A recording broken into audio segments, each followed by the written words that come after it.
everybody, I am Victoria Vega and I am here to present to you my classroom organizational structures.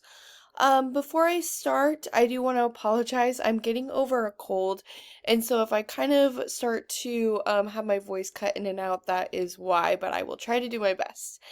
So moving on to my table of context, before I discuss this, I also want to preference that when I'm referring into this presentation, the age group I will be talking about and focusing on is preschool, 3 to 5 year olds, not yet in kindergarten. So with that being said, my table of context, first we'll be talking about physical classroom environment, then classroom schedule, then classroom expectations, then classroom procedures, then classroom safety plan, and then the references. So first, we're going to go over my classroom physical environment. Within my classroom environment, I want to have different areas of the room that are not only accessible to the students, but they're also labeled for the students. So those areas will be the dramatic play area, the art area, the block and dollhouse area, carpet area, manipulatives area, library area, back sink area, and teacher spaces. Another thing I want to note within my classroom environment is important flows that go within not just those areas, but will also play a role into those areas working efficiently, which is having reasonable space between stations. Materials for the station are near and accessible. All spaces are able to be seen from multiple areas within the room. This is mostly for teachers and adults who are in the room, just ensuring safety of the students. And then loud stations or areas like the dramatic play area are set far apart from stations like the library to help with that good environmental space of noise. So how does this build positive and predictable learning environments? Having labeled stations around the room can help students know what to expect when going to that designated area, and it helps with organization. And then how does it support relationships? It helps develop relationships because it shows the students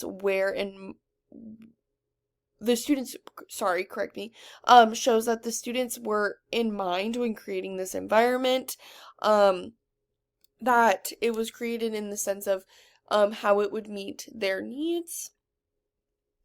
How does this support student behaviors and social interactions? And what about stress? Having things like materials accessible and close by to the station can help reduce stress of trying to find materials for students. And another thing is having a designated space for each area can help promote that social interaction between peer to peer because they are interacting in those areas together. And it can also help promote interaction with some of those kids who struggle with parallel play.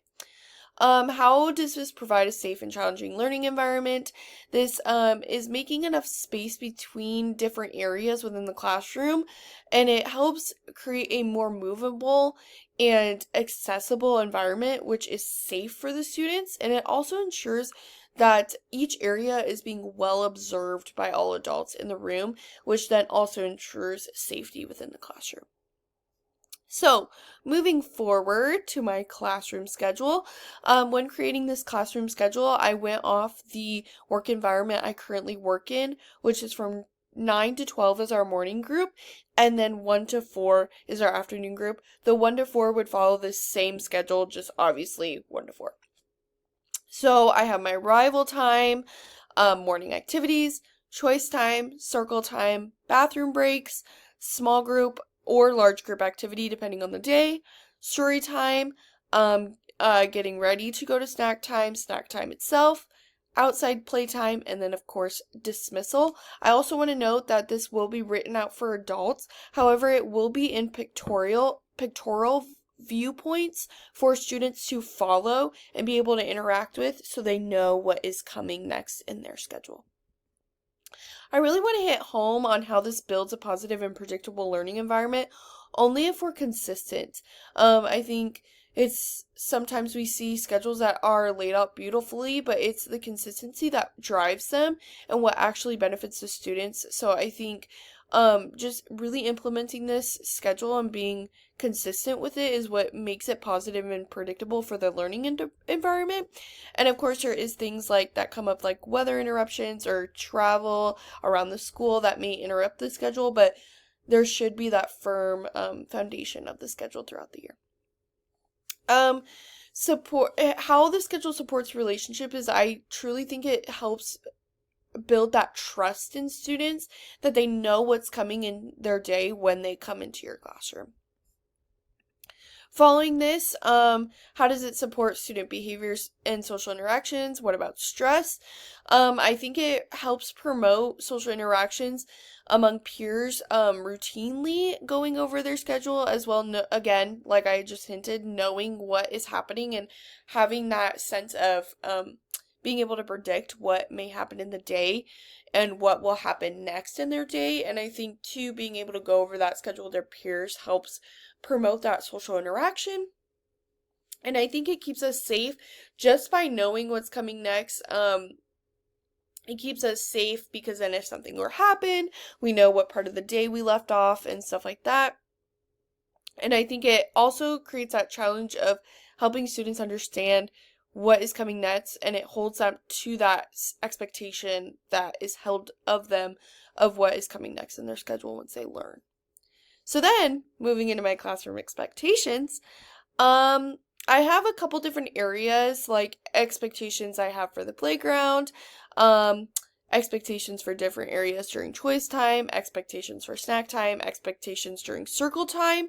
I think it's really important, I think it's really important to note these things just because, there's different expectations for different things. However, one I really want to pinpoint is my always expectations, which are we make green choices, we use our words, and we try our best.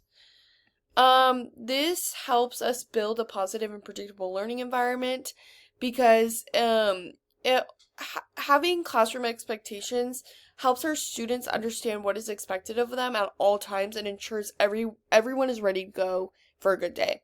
They know what is asked of them. It can build relationships and better understanding the child's needs and how they respond to these expectations. Maybe some different ways we need to modify with how they respond. I think having these expectations helps us teachers be able to take a step and be investigators as well as non-intrusive. It helps these students be able to be leaders, and because they know what is expected of them, and us to step back and really observe them do so. It also helps students stay safe for themselves and each other. And again, it helps them if there's those unexpected situations, they're still aware of how they should be acting. So then moving on to my classroom procedures, I did arrival procedures, circle time procedures, snack time procedures, and dismissal procedures. Having a learning environment that has these procedures like these helps our brain focus on not only it helps us focus on what is important and not on things being new or unexpected. So in the sense of we know the procedure, so our mind doesn't have to focus so much on the procedure, but what we're learning and what's at hand. So having these procedures helps students follow the schedule and can help foster those relationships of trust. And it helps foster that social interaction because students know what is expected of them as well as peers. And it also helps them stay safe because it understands the flow and the rhythm of the classroom, and they're held to that particular standard to stay safe in that classroom. So then moving on to my classroom safety plan, I have the lockdown procedures that we have and our fire drill plan. I think it helps build a positive and predictable learning environment because we can have these talks about safety plans and what may occur in these, and it can have a positive experience of teaching students how to keep ourselves safe in these moments. It can help us develop those relationships by being a comfort in a safe place during those unexpected situations.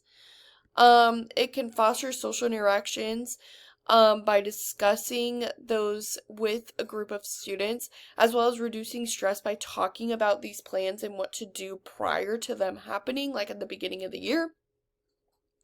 And of course, it keeps us safe because we know where to go and what to do in times of danger. So here are my references, and thank you so much for listening to my presentation.